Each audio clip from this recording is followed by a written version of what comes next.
Ceci est un livre audio autogénéré par Google. Éthique économique. Collection dirigée par François-Régis Mailleux. L'éthique rejoint l'économie dans la recherche du bonheur pour soi et pour les autres. L'individu n'est pas totalement opportuniste, il concilie égoïsme et altruisme. Reconnaître les formes de l'éthique est une priorité en économie. Vertu, responsabilité, discussion, justice. Une attention particulière est accordée à l'éthique du développement, en particulier à la considération accordée à la justice intra- et intergénérationnelle dans le cadre du développement durable. L'éthique se traduit par des évaluations et des sanctions vis-à-vis de ceux qui ont la responsabilité de la vie bonne. Cette collection concilie recherche et pédagogie, réflexion et action dans l'optique la plus large possible. Déjà paru.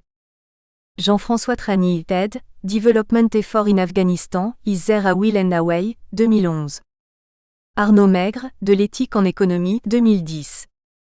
Aliteo USSI, Le taux d'intérêt dans un système financier islamique, 2010.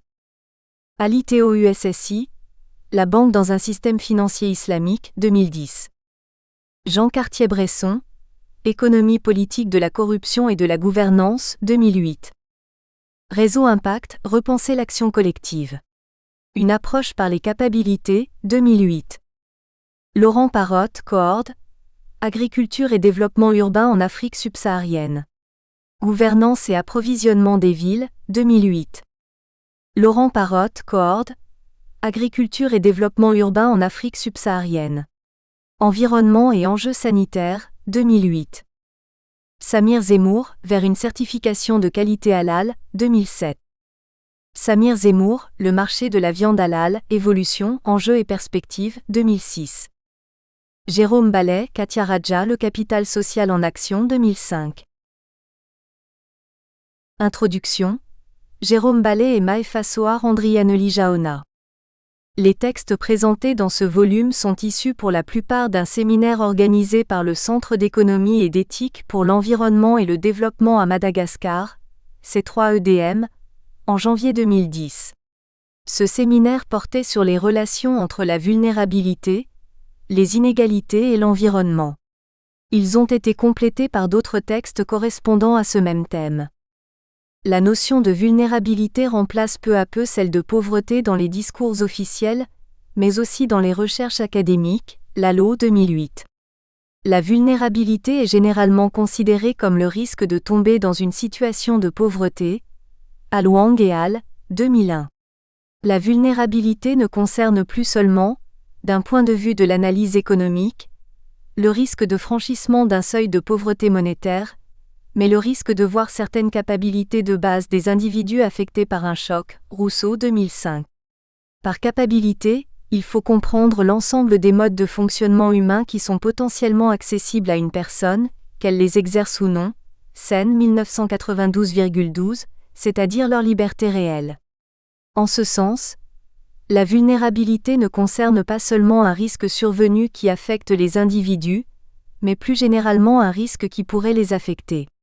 L'occurrence de ce risque ne signifie pas que les individus seront effectivement affectés, mais qu'en revanche leur ensemble d'opportunités le sera. Un tel élargissement de la vulnérabilité en lien avec les capacités souligne la nécessité de tenir compte des libertés réelles, y compris celles qui ne sont pas choisies à un moment donné.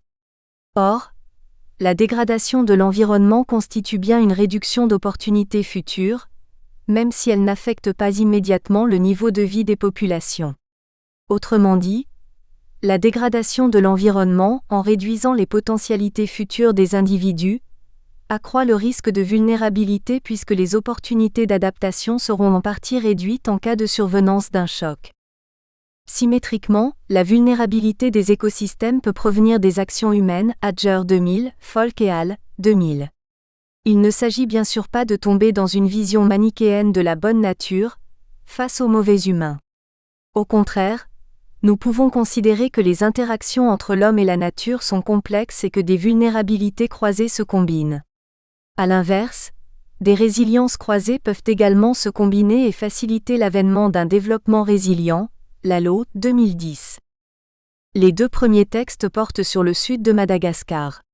Thierry Razanakoto établit le lien entre vulnérabilité des ménages et sécheresse, tandis qu'Aurélie Karimentrund et Ralil Patel interrogent les mesures d'aide alimentaire destinées aux populations affectées par la sécheresse. Si le premier texte conclut à une forte relation entre vulnérabilité des ménages et sécheresse, il souligne également la forte imbrication avec les coutumes et les comportements sociaux. Le second texte, quant à lui, révèle les comportements de manipulation de l'aide alimentaire au profit de groupes sociaux qui ne sont pas nécessairement les plus vulnérables. Les trois textes qui suivent déplacent le regard vers la côte est de Madagascar. Jossir Andriamiandrisoa analyse les inégalités de genre dans l'accès à la terre et fait le lien avec l'insécurité alimentaire des ménages. Mboaangi Andriampeno Ravoninjatovo et Socrate Ranévozon s'intéressent au mode d'ajustement alimentaire des ménages durant les périodes de disette. Émilienne Raparson, Maefasoar Andrianelijaona, Thierry Razanakoto et Jérôme Ballet examinent l'effet des cyclones sur l'insécurité alimentaire des ménages. Les deux textes suivants illustrent les liens entre la vulnérabilité économique des populations et la vulnérabilité des ressources forestières. Maefasoar Andrianelijaona et Jérôme Ballet illustrent cette relation dans le contexte de la région Sava, au nord-est de Madagascar, tandis que Jérôme Ballet, Barivola Rakotoarinyaina, Saloïr Amaro Alizon, Maefasoar Andrianelijaona et Christian Tolizara illustrent cette relation à Andasibe, dans la partie est de Madagascar. Enfin, dans les deux derniers textes, Jean-Lucien Razafindrakoto et Honorine Claire Soar Alalari Manga discutent de la vulnérabilité des ménages vis-à-vis de l'eau, dans un cas en raison notamment des risques d'inondation, dans l'autre cas en raison de la mauvaise gestion de l'eau destinée à la production agricole. Référence. Adger W 2000, Social and Ecological Resilience, are they related? Progress in Human Geography 24-3, 347 à 364. Alwangji, Ziegelpe, Jorgensen S. 2001. Vulnerability, A View from Different Disciplines, The World Bank Washington Social Protection Discussion Paper Series numéro 115, June. Folke C., Carpenter S., Elmquist T., Gunderson L., Olling, 2000. Resilience and Sustainable Development, Building Adaptive Capacity in a World of Transformation, ICSU Series for Sustainable Development, numéro 3. Lalo B 2010, La résilience, moyen et fin d'un développement durable? Éthique et économique, 8.1. http://éthique-économique.net. Lalo B 2008, La pauvreté en mouvement. Essai sur le développement contemporain de l'analyse microéconomique de la vulnérabilité, communication au colloque Pauvreté et misère dans l'histoire de la pensée économique, Lille, 27 au 28 novembre 2008.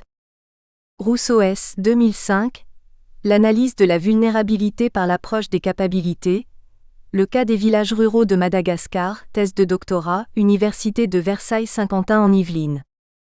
Senna 1992, Inequality Examined, Oxford, Oxford University Press. Sécheresse et vulnérabilité dans le sud de Madagascar. Le cas des ménages de Beloa et Ambovombe, Thierry Razanakoto. Introduction. Du changement climatique naissent des aléas naturels de plus en plus violents auxquels doit faire face la population mondiale. Aucun pays n'est à l'abri, mais les pays en développement risquent d'en pâtir le plus.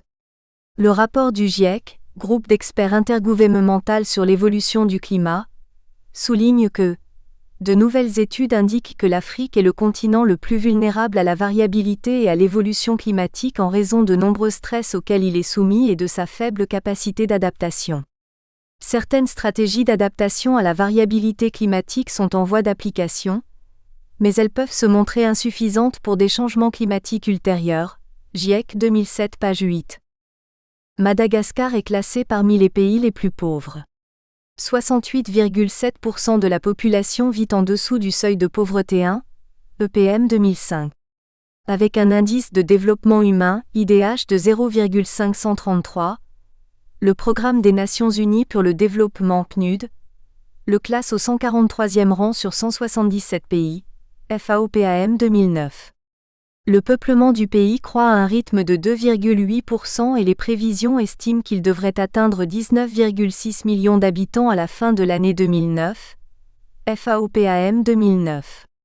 La majeure partie de sa population vit en zone rurale et constitue environ 70% de la population totale, United Nations 2009.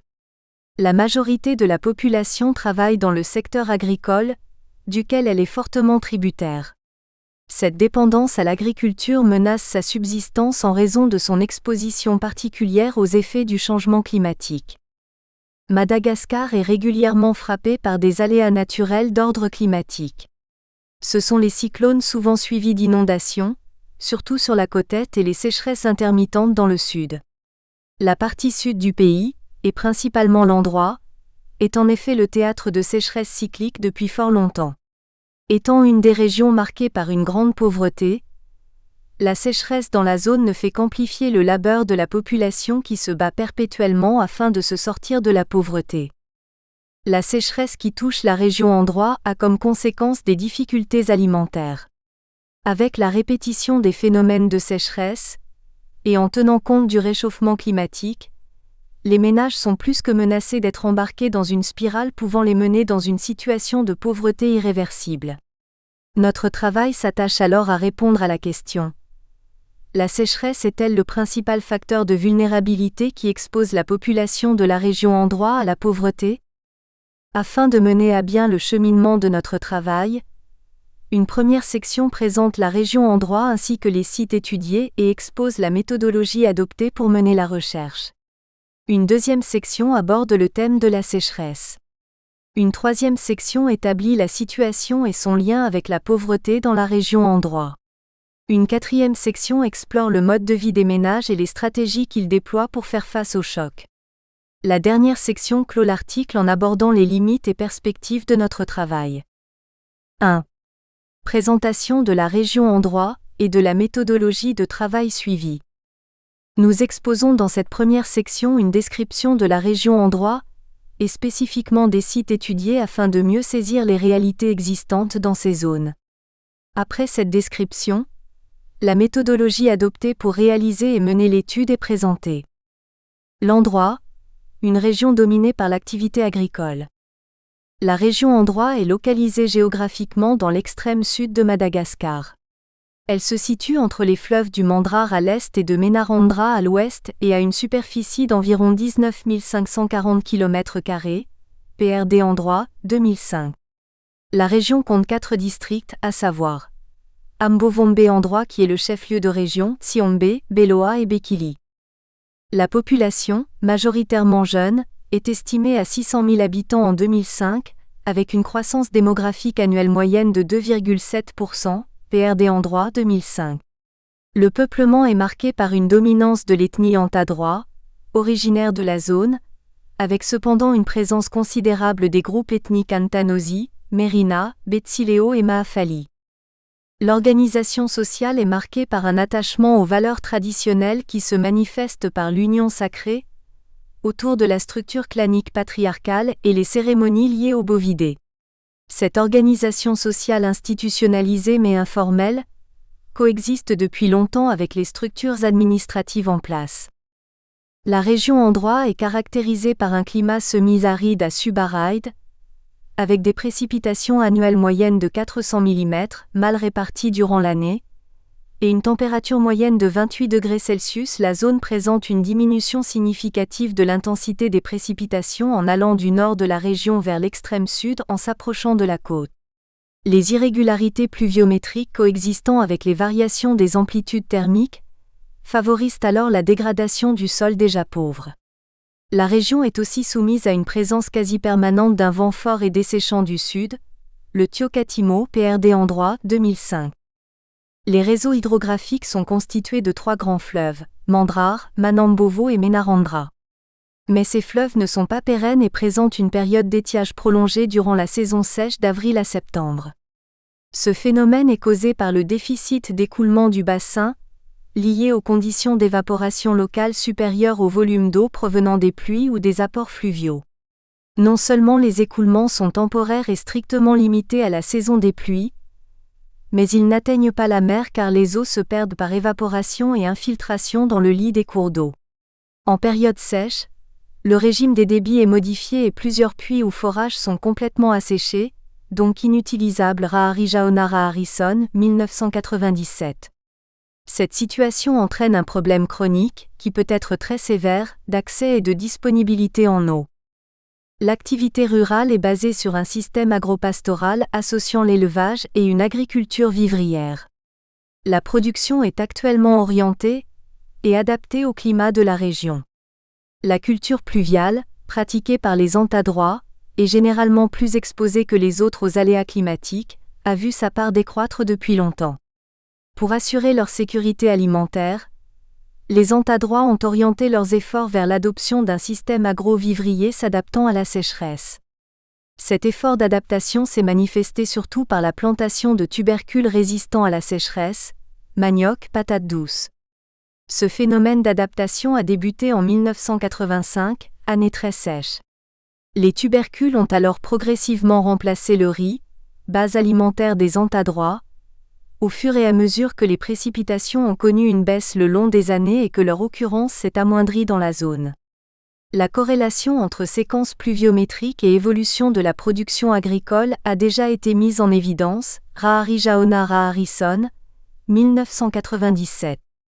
L'élevage bovin tient une place particulière qui dépasse largement la possession d'un actif convertible en capital financier en cas de besoin monétaire. SAPAEDES 2001, 2. Le troupeau fournit le plus souvent la dot lors des mariages, mais représente aussi la prospérité et surtout le pouvoir. L'élevage non négligeable d'autres cheptels, ovins, caprins et porcins dans certaines communes, caractérise aussi la région. Concernant les zones étudiées, la commune de Beloa du district de Beloa s'établit sur une superficie de 1087 km² avec une densité de 24 km² et une population moyenne de 26 445 habitants. Les précipitations annuelles sont comprises entre 400 et 800 mm. Seulement 25% de la superficie de la commune est propre à l'agriculture, avec une moyenne de 3 hectares par ménage. La zone se caractérise par l'absence de surface irriguée. La production est basée sur les cultures de produits adaptés au climat sec, souvent destinés à l'autoconsommation et à l'élevage bovin, ovin et caprin, SIRSA 2006. Pour la commune d'Ambovombe, elle a une superficie de 679 km² avec une population d'environ 65 394 habitants, dont une densité de 96 habitants au kilomètre 2. Les précipitations annuelles sont inférieures à 400 mm. Dans la commune, 55% de la superficie est propre à l'agriculture et chaque ménage dispose en moyenne de 2 hectares de surface agricole. La majorité, 25 à 75% des ménages, vit de l'agriculture. Le reste est composé de ménages qui exercent des activités de petit commerce, travaillent dans l'administration ou dans l'industrie agricole du sisal qui se trouve dans la zone, SIRSA 2006. Méthodologie de travail adoptée. Nous partons de l'hypothèse que, dans la région Androit, la sécheresse rend vulnérable la population en affectant leur sécurité alimentaire. Cette insécurité alimentaire accroît la pauvreté de la population. Mais d'autres facteurs influent aussi sur le mode de vie des ménages, en les retenant dans cette situation de pauvreté.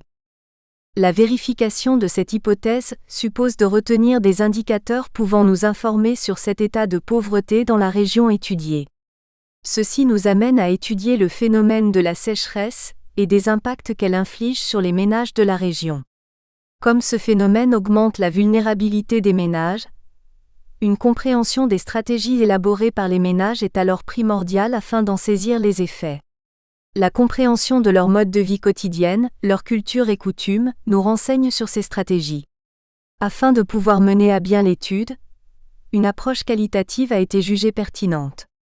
En effet, l'approche qualitative permet de mieux appréhender la réalité, expliquer les histoires de vie et les stratégies des acteurs.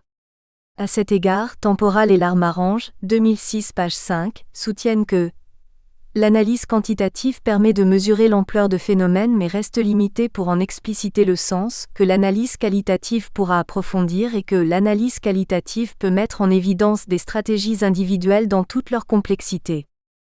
Afin de rassembler les informations dont nous avions besoin, des observations participantes et des entretiens individuels appuyés par des guides auprès de personnes ressources et de quelques ménages ont été réalisés dans 2 Focontani, Bemonto Bevaro Passia et Maavelo, localisés respectivement dans les chefs-lieux de communes du district de Beloa et d'Ambovombe de la région. Une analyse des données secondaires disponibles sur la région a aussi été menée afin de pallier aux éventuelles lacunes lors de la collecte des informations. 2. La sécheresse, de l'aléa à la catastrophe. La sécheresse est une des caractéristiques distinguant l'endroit des autres régions de Madagascar. Elle est devenue un réel problème en raison des effets qu'elle entraîne. Avec la présence de la pauvreté qui règne dans cette région, on est alors, le plus souvent, amené à en déduire que cette pauvreté est la conséquence de cet état climatique dominant. Dire que la sécheresse est la cause de la pauvreté est une chose, mais il est important, avant d'adosser les facteurs de la pauvreté à cet aléa, de le connaître sous tous ses aspects pour nous permettre de mieux le cerner et l'appréhender. Caractéristiques et types de sécheresse. La sécheresse est un aléa d'ordre naturel, qui peut aussi être favorisé par les actions de l'homme. L'aléa est défini comme étant une situation potentielle ou existante qui peut affecter les populations, détériorer les biens ou l'environnement. L'amplitude du phénomène, sa probabilité, l'étendue et la gravité de son impact sont variables. Dans de nombreux cas, ces dégâts peuvent être anticipés et estimés. Rodriguez 2003 page 3. Nous pouvons identifier plusieurs genres d'aléas naturels qui peuvent être groupés par type. Les aléas géologiques, séismes, tsunamis, éruptions volcaniques, glissements de terrain, les aléas climatiques, inondations, cyclones, sécheresses, et les aléas environnementaux. Pollution de l'environnement, déforestation, désertification, infestation parasitaire. À ceci s'ajoutent les aléas anthropiques comme les accidents industriels. La sécheresse appartient donc à la classe des aléas climatiques, mais elle est singulière et diffère des autres aléas de son type. À la différence des autres aléas climatiques, elle se distingue par l'absence de définition précise et incontestée, OMM 2006, ISDR sans date. Cependant, nous savons que la sécheresse se caractérise par un effet de durée. Les cyclones tropicaux ou les inondations peuvent être d'une grande intensité physique, mais ils sont géographiquement limités et ne durent pas très longtemps. Au contraire, la sécheresse affecte de grandes régions géographiques et peut durer des mois ou des décennies dans certains cas. On sait également que son origine est due à un déficit de précipitation, entraînant une réduction de la disponibilité en eau, ou de l'humidité à un niveau inférieur au niveau normal attendu pour une période donnée dans une région localisée. C'est un danger naturel à évolution lente, le déficit cumulé de précipitations pouvant se manifester rapidement sur une courte période, mais pouvant aussi prendre des mois avant que le manque d'eau ne se traduise par une diminution du débit des cours d'eau et une baisse du niveau des réservoirs ou de la nappe phréatique, OMM 2006. Comme c'est un phénomène climatique à évolution lente, il est difficile de déterminer quand une sécheresse commence et de définir quand elle va se terminer, contrairement aux autres aléas climatiques. Les effets ne peuvent se faire sentir que des semaines ou des mois après sa manifestation. Mais le déficit se reflète en premier lieu dans la teneur en eau du sol, et affecte donc en premier le secteur agricole. Bien qu'aucune définition ne puisse être attribuée à la sécheresse en général, il en existe différents types, notamment météorologiques, agricoles, hydrologiques et socio-économiques. La sécheresse de type météorologique est déterminée par un seuil correspondant à un certain déficit de précipitation, sur une période de temps donnée. Le seuil et la durée peuvent varier d'un endroit à l'autre, selon les besoins et les caractéristiques du milieu où elle se produit. Les autres types de sécheresse sont basés sur les aspects humains et sociaux du phénomène, de façon à souligner les relations réciproques entre les caractéristiques naturelles de la sécheresse de type météorologique et les activités humaines qui sont tributaires des précipitations pour assurer un approvisionnement suffisant en eau, répondant aux besoins sociétaux et environnementaux OMM 2006. Ainsi, la sécheresse de type agricole se définit plus par la présence dans le sol d'une quantité insuffisante en eau pour assurer la croissance des cultures et du fourrage, que par l'écart des précipitations par rapport à la normale sur une période de temps donnée. La sécheresse de type hydrologique, quant à elle, se définit à partir de l'écart d'approvisionnement en eau de surface et en eau souterraine par rapport à certaines conditions moyennes à différents moments. On parle de sécheresse socio-économique, lorsque l'insuffisance d'eau commence à affecter la vie des gens. Elle associe les biens économiques et les éléments de la sécheresse météorologique, agricole, hydrologique. Ce type de définition diffère des autres par le fait que cette sécheresse est basée sur le processus de l'offre et de la demande. La sécheresse socio-économique se manifeste lorsque l'offre d'un bien économique ou d'une denrée, i.e. eau, grains, fourrage, énergie hydroélectrique, ne peut plus satisfaire la demande de ce produit, et que la cause de ce déficit est liée au climat, et singulièrement au manque de précipitations. D'après ces explications sur la sécheresse et ses différents types, nous pouvons dire que les types de sécheresse se déroulent sur une période de temps qui peut être longue. Ils sont donc tous dus à un manque de précipitations, à une sécheresse de type météorologique. La sécheresse ne constitue pas à elle seule une catastrophe. La sécheresse en tant que telle n'est ni une menace ni une catastrophe pour l'humanité tant qu'elle n'affecte pas la vie des gens. C'est un aléa climatique.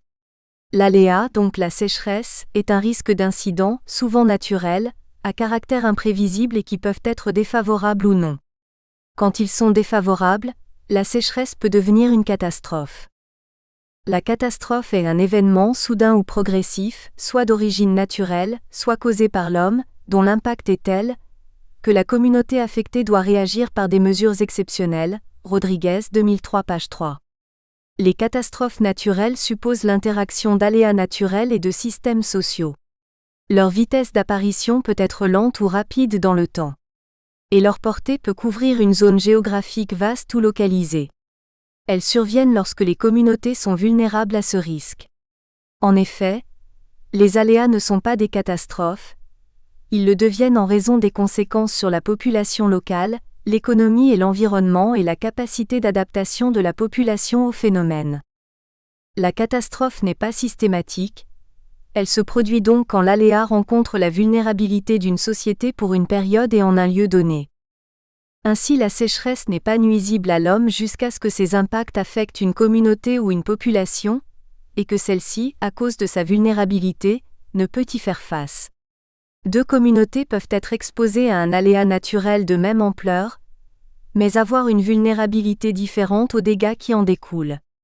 Les aléas sont donc des chocs exogènes mais pas les catastrophes qui s'ensuivent. C'est la vulnérabilité d'une communauté qui fait que les aléas, notamment la sécheresse, deviennent une catastrophe et rendent cette communauté pauvre. 3. La sécheresse, un facteur de pauvreté dans la région-endroit ? Après avoir cerné le thème de la sécheresse et ses liens avec la pauvreté, nous nous intéressons maintenant à l'incidence de la sécheresse sur la vie des ménages en tas droit dans les sites étudiés. Si la sécheresse est la cause de la vulnérabilité dans la région-endroit, il nous faut dans un premier temps comprendre ce qu'est la vulnérabilité. Donner une définition précise au terme vulnérabilité est difficile, en raison de la multitude de disciplines qui emploient ce terme. En effet, les praticiens issus de diverses disciplines utilisent différentes définitions de la vulnérabilité, qui à leur tour ont donné lieu à diverses méthodes pour la mesurer. Les différences dans les approches s'expliquent par la tendance à se concentrer sur les différentes composantes du risque, les réponses des ménages au risque et les effets sur le bien-être, Wang et al. 2001. Nous présentons ici quelques-unes de ces définitions. Pour Wisner et al. 2003, la vulnérabilité est perçue comme les caractéristiques d'une personne ou d'un groupe et leur situation qui influencent leur capacité à anticiper, faire face, résister et se rétablir après l'impact d'un aléa. Chambers, 1989, définit la vulnérabilité différemment.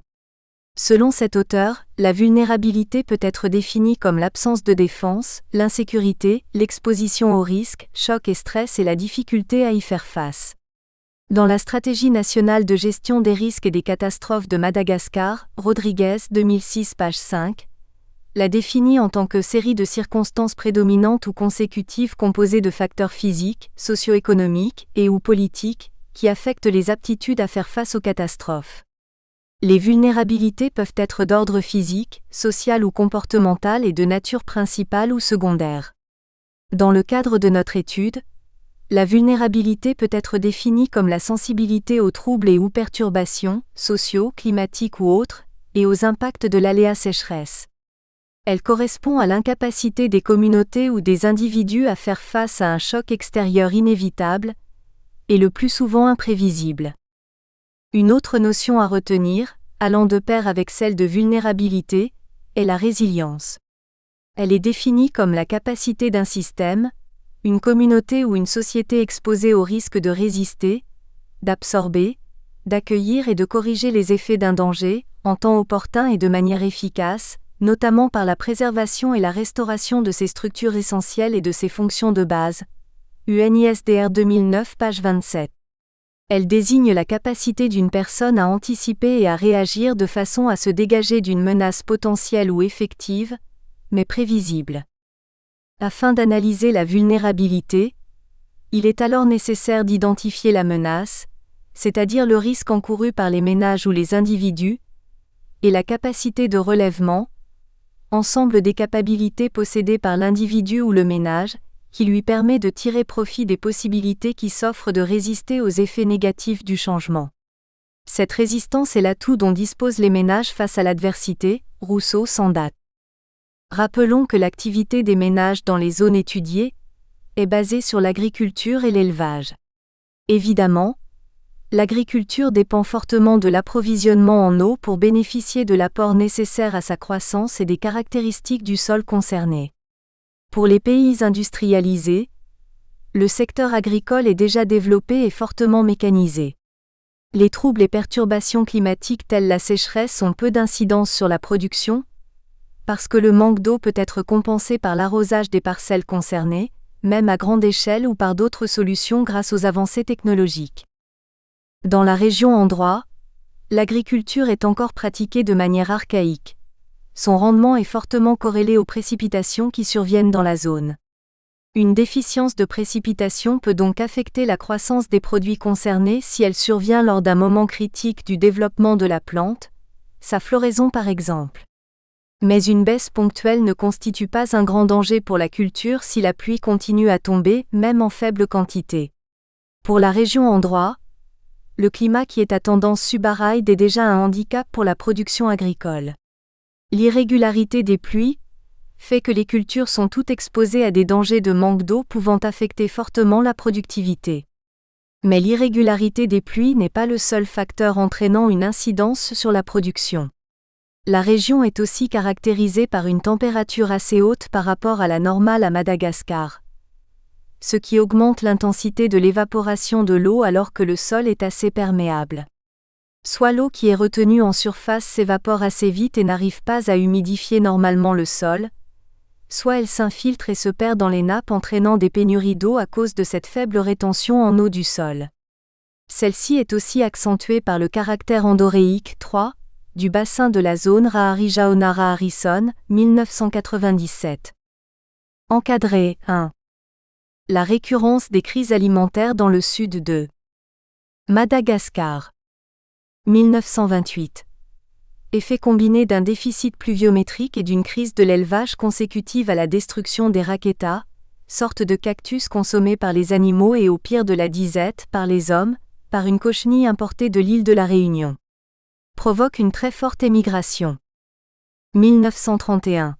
Sécheresse importante entraînant des déplacements de population. 1941-1944. La grande famine au nom évocateur de Maro Taola signifie beaucoup d'ossements humains, entraîne la migration de la quasi-totalité des entadroits de la zone sédimentaire, sacrifice massif de zébus en 1945 pour faire revenir la pluie en collaboration avec l'administration coloniale. 1956 sécheresse. 1980. Après 25 années à peu près normales, sécheresse nommée Santiravi ceinture de fer. 1982. Sécheresse Malalaka Kanjo, on est large dans ses vêtements. 1986, sécheresse Bécalapaquet, manioc séché. 1989 à 1992, famine et sécheresse, beaucoup de décapitalisations, migration importante, TSY mytho-like, on mange sans se retourner, pour décrire la lutte individuelle pour la survie. Source Kiomba Madio 1997, cité par Bidou et al. 2007. La conjonction de ces facteurs affecte sérieusement l'activité agricole, provoque une diminution considérable de la production et conduit à des situations d'insécurité alimentaire dans la région. La sécheresse est donc bien un des facteurs de vulnérabilité des ménages de la région. Les sécheresses se sont déjà maintes fois manifestées, avec pour conséquence des famines et disettes qui sont inscrites dans les mémoires collectives. Sont consignées dans l'encadré 1 les plus dures d'entre elles.